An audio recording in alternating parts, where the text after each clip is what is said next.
Welcome to another episode of Coffee on the Couch. Thank you so much for joining us.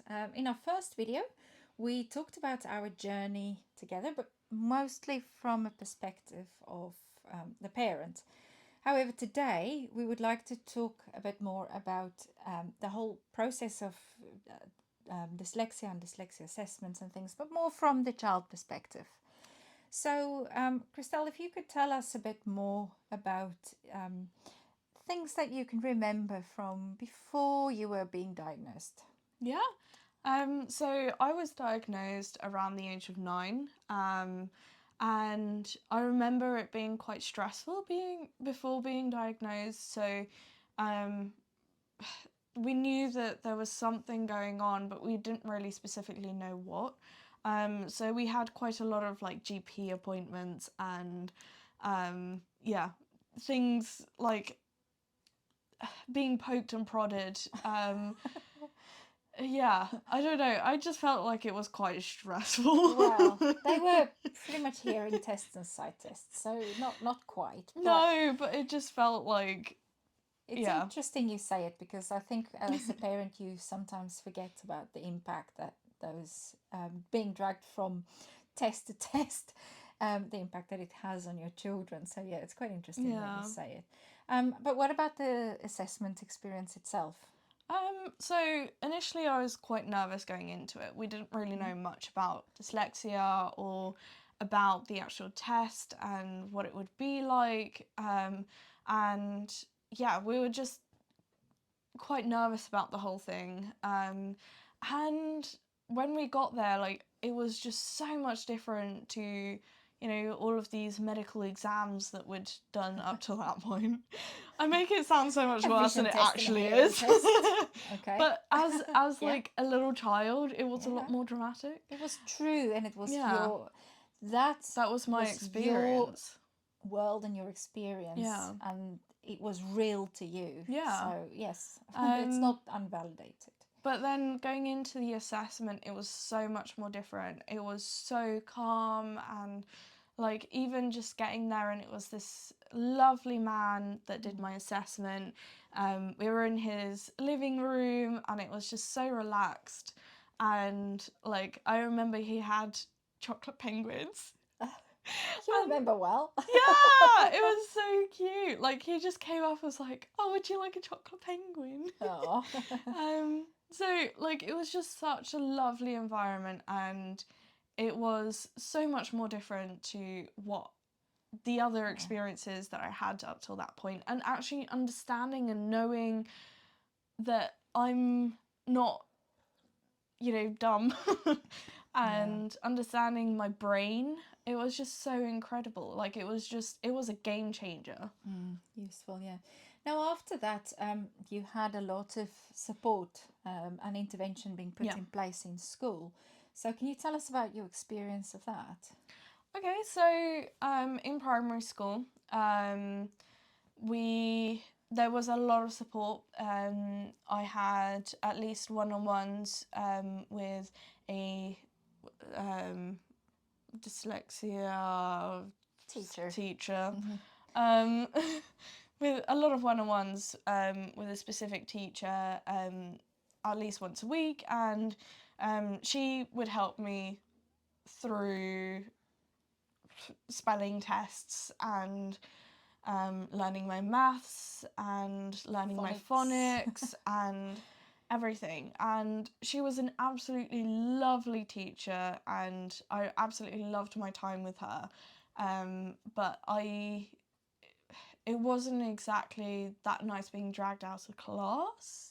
Especially as you got a bit older. Yeah, exactly. Like I was very much aware of the fact that I was missing out on things, and that there were, like, even with exams and stuff, like whenever everyone else was talking about the exams that they did, then like the exam that I would do, because I would be taken out of the class, and I would have a different exam, and like even that, like I wasn't able to talk to them about the exam because it was a different experience for me, and it was a different exam, and like it was a lot more different to actually talk to my peers and be able to understand and know what they were going through because I was in a different situation.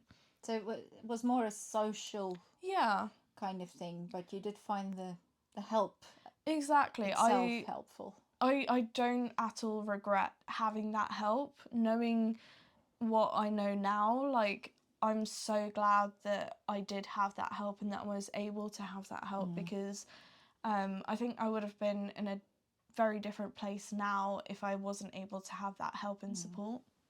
But it nonetheless had an impact Yeah, in terms of socially and being aware and self-conscious about it. definitely. But at the same time, I think even in that position, because I knew what was going on, because I knew that it was helping me, I knew that actually this is definitely worth doing. It's not something that I would stop doing because I knew that I would be worse off if I wasn't able to have that support. So what you're saying is that because we've been so open about it and talking about it and helping you to understand dyslexia, you were better able to cope with that impact that it had on you. Definitely.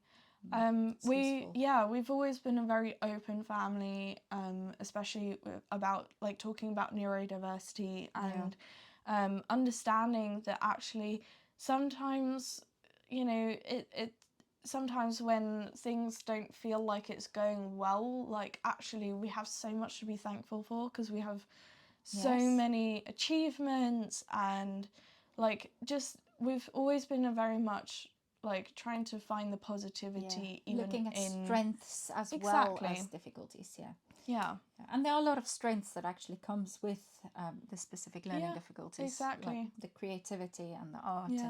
And it's so important to find that and focus on that more than anything else. But it's interesting to say that aspects helped you to cope with the social difference that it caused as well, and that awareness. Now, when you went to secondary school, there was a lot less intervention going on, or there was, but it's better if you tell the story. So I did have intervention. But I got into a lot of trouble because I started skipping them and not going to them and stuff. I think partially it was to do with not remembering that I actually had them, but also partially because I didn't really want to go to them anymore. You're grown up now. Yeah, exactly. I wanted to do my own thing. I wanted to, be a grown up and be able to make my own choices and stuff. But actually, I think it would have been good if I did still go to them. But yeah, it is how it is, and I think I was very much blessed in my situation because the teachers that I had within each subject, especially just before GCSEs, they were so incredible with supporting me. I was in a very small school, and like the support that I got from my teachers was just incredible. So even though I didn't necessarily have those study skills, support and everything anymore, the teachers supported me so well that actually it wasn't. Some of them especially went for training so that they can support exactly you. But that's why it's so important, especially choosing a secondary school. I know it's such a difficult time as a parent, knowing that there's this massive jump between primary school and secondary school, and like everyone talks about it and everything, but choosing the right school that is able to support your child, especially during GCSEs, because I'm sure this is something that we will talk about, but like during my accessibility time as well, like that was the support that I got from my teachers was absolutely crucial for me to be able to get to a point of being able to pass my GCSEs and actually do quite well. But it's also important to remember that for every single person, individual, the dyslexia will look different, and that's why it's important to choose. Just because a small school worked for you, it's not going to No. be the case for Yeah. another child. um, Another child might thrive in a bigger school, but it also depends on the kind of support the Exactly. school has available. So in Yeah. making the choice for secondary, it's so important that you speak to the school But about also speak to the the availability. child. That's it. The child's voice is so Yeah. important in this, because in the end, it's them that needs to go through it. Yeah. It's they need to say, your child needs to say whether, it's more important for them to have more opportunities for sport, or it's more important that it's a small environment where they feel safer to actually approach the teachers and have that time with the teachers. So taking that into account, I think, Definitely. yeah. Yeah. And then when you went, just before your Yeah. GCSEs, you went through another round of assessments. Can you tell us how did you find that different to the previous rounds of assessments? To be honest, I don't actually remember that much of it. I think it was something that we'd sort of known quite a bit about by that point, and I don't remember it as vividly as I remember my very first assessment. It was a very different experience. It was a lot shorter, and I mean, I'm sure you would be able to tell us more about it being an assessor, but like for me, it was just like it was another thing to do kind of thing. Yeah. It wasn't really anything particular or special, or it was just Yeah, yeah. so just for our viewers' sake, just before you need to apply for, actually, well before you need to apply for GCSEs, Yeah. you need to have a needs assessment, which that can be used for applying for access arrangements for the exam. Without that, the child can't use it. But then also, the other thing with the needs assessment is that it needs to be the child's normal way of working. So there need to be a period of time where whatever has been suggested become the normal way of working. For example, extra time in exams Yeah. need to be used during mock exams as well, Yeah. so that you can actually practice using that extra time. Yeah. Can you tell us why that is so important? Definitely. So, I mean, as someone, as a dyslexic person that's been through GCSEs and everything, like that was one thing that I had to sort of train for as such, because when you're so used to having a certain amount of time, and then you're suddenly given this extra bit of time, you just don't know what to do with it. It's Sit and twiddle your thumbs. exactly, and it just sort of feels a bit useless. So, like, I remember when I did my exam, like when I did some of like my very first practice exams, like we tried different environments and we did a lot of practice, and like I even tried doing exams at home, but then we realised, well, actually, that's not very helpful for me, because I need to be in the environment that I am in during an exam, because it just made me stress out even more, because I'd been sort of in my comfort zone and everything. Yeah.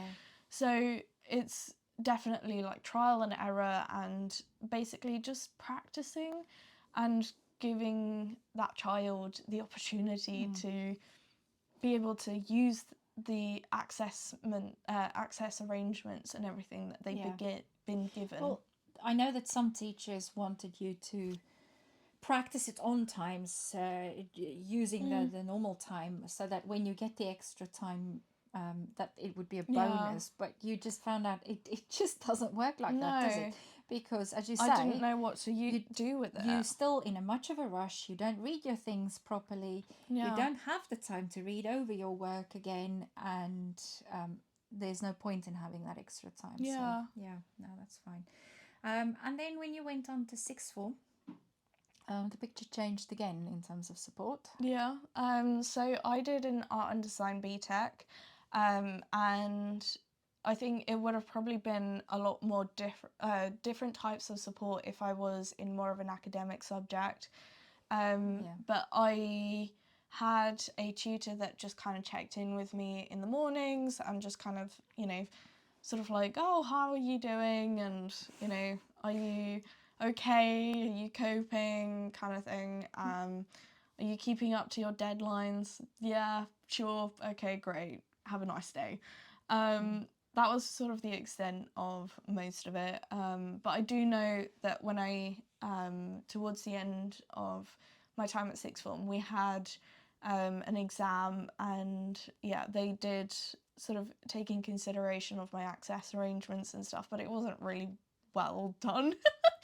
Because I was supposed to have my own space, but actually all it was they sort of said to me I can sit outside in the hallway with loads of other yeah distractions. So that wasn't exactly the best experience, but you know, it is how it is. It wasn't that bad.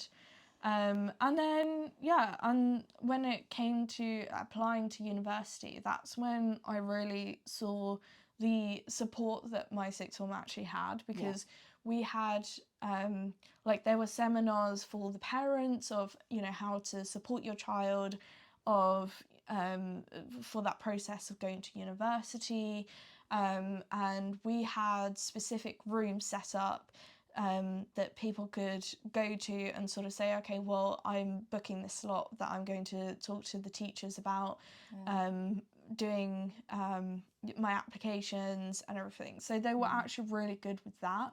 And just to give some context there, because you need to do a personal statement for your university application.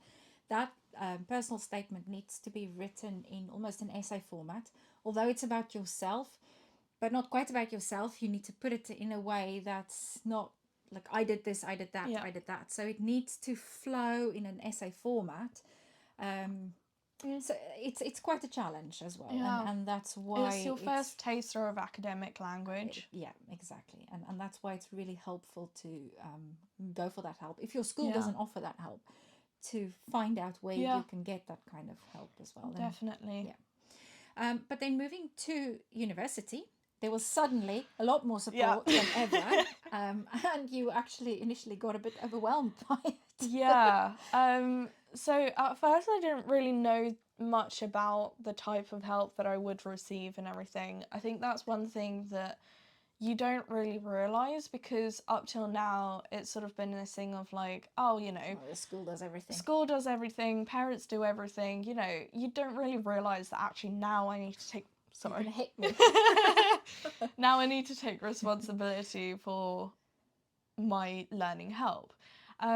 So it was a bit of a process of actually, oh, okay, now I need to take responsibility. I need to go to the student wellbeing service and talk to them. And then they were like, oh, well, you know, you need to do another exam and apply for your disability allowance. Not an exam. Sorry. A needs assessment. A needs assessment test. It's very different. And you need to apply for your disability allowance and everything. Saying that, right, I'm making it sound a lot worse than it actually was. Like the student wellbeing service were absolutely ace with helping me and giving me that support and telling me exactly what I need to do.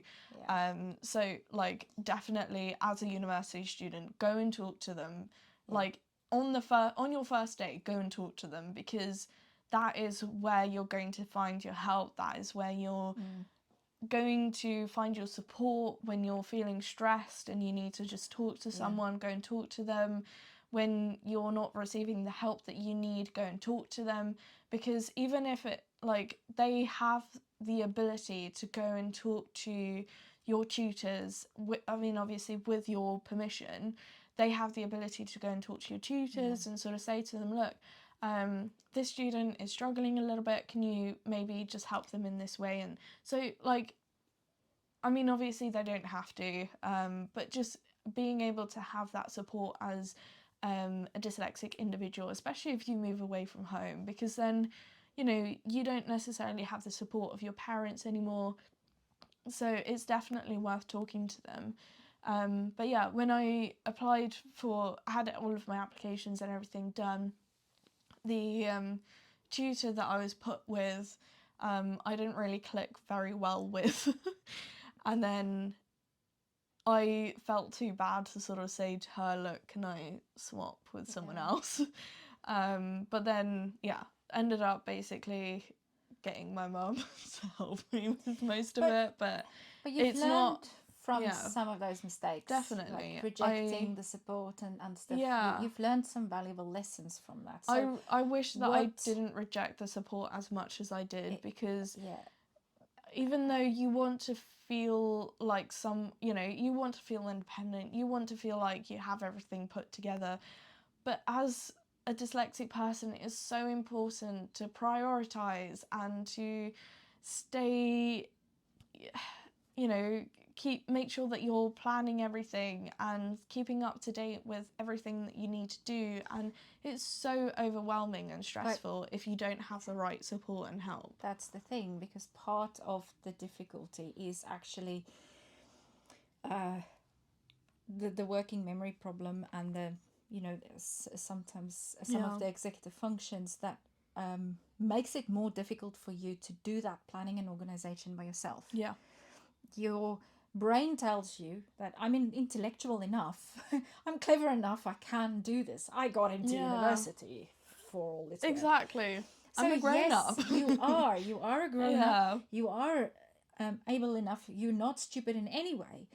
But the reality of it is that there is a difficulty, there is a barrier. Yeah. And doing that planning and organization means that you may not always have the best approach, the most time-effective approach, and the best approach to organization. Yeah. But having that support just gives you also, like, it just helps you for the process of what happens after university as well, because it allows you to realize, okay, well, this is what I struggle with, so that means that you can then go and talk to your boss and be like, okay, well, I just need someone to proofread my emails. Can you just can someone proofread my emails so that I don't have silly mistakes in my emails? But even just knowing, okay, well, this is how I need to do my planning and everything. So if you've had that support, then you know how to do your planning and to make sure that you're staying on top of things. So it definitely helps you and sets you up to succeed in the future. Yeah. So it's like asking for a bit of help. Yeah. Makes you more independent in the long run. Exactly. So it's just getting those tools to make you more independent. And as you say, a lot of those skills are transferable into the workplace. Yeah. Now, there's one final thing that I want to talk about, and that is comorbidity. Oh, yeah. The big C. We know that dyslexia seldom exists on its own. Yeah. There are always, not always, but in most occasions, there's another specific learning difficulty running alongside it. And often it can take years for you to discover that. So would you like to share just a little bit about your recent discovery? So we've had quite a bit of research into like different disabilities and stuff, and recently we've been looking quite a bit into ADHD, and realizing that it looks very different to what we are sort of used to and the sort of norms of ADHD, which is how we see ADHD within men or boys, whereas it looks very different in women and girls. So yeah, I am currently on a waiting list for an assessment for ADHD. Yeah. So we're not going to go into too much depth about that at the moment, but we would like to do another video where we talk about what ADHD looks like in girls and women, and what sort of pushed you into wanting to go for this assessment. What sort of traits can you see, so that people can also understand what ADHD can look like in Yeah. girls and women, as you say. It's very Yeah. different to men. So, but thank you for joining us Yeah. today. We hope that you found that helpful. It is our journey. It's Christelle's story, but maybe some of it can help you if you or your child are in similar phases. Just to think about different aspects of it and to understand that it's normal and you do go through these things. It's not an The easy normal journey. within the neurodiverse community. Yeah.